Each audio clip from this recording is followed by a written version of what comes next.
Again, signing in YouTube. I hope you miss me, because I don't miss you. If you don't miss me again, same goes for me. But I'm only joking, you know that. So, as we all know, and as you all know, this is another tutorial again, okay? An Uno Mas tutorial, fast and easy. Okay, the title of my tutorial is Uno Mas tutorial, how to do bots format for Yahoo Room Locker, Flutter, and Mas BC. Uno Mas tutorial, how to do bots format for Yahoo Room Locker, Flutter, and Mas BC. So please take note of that, guys. Okay, let's start. And the format is this. Okay, this is the format. Okay, first you enter the ID. Example, Uno Mas XXXXX, then number 4, double dot, then the password. And for example, the password is 12345 6. That is the formats for the bots for Room Locker, Mas BC, and Flutter. Okay, both Flutter or Room Flutter, same goes.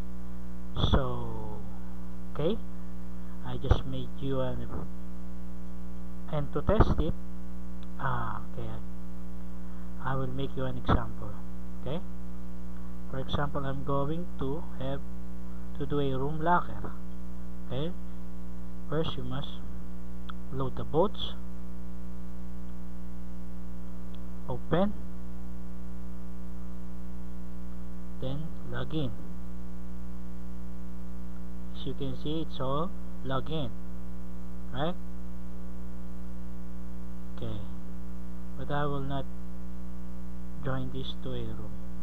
Okay, I'm just showing you an example how to use and how to make the format of a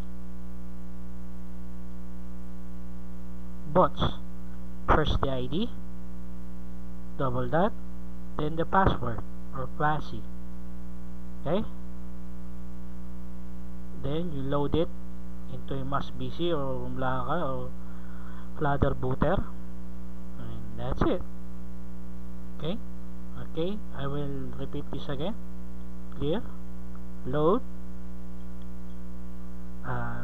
select some bots, right? Okay, you can select some bots.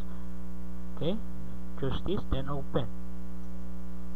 Okay, and that's it. You log in and that's it. So guys, this is Uno Mas signing out again in YouTube. I love you guys. Bye.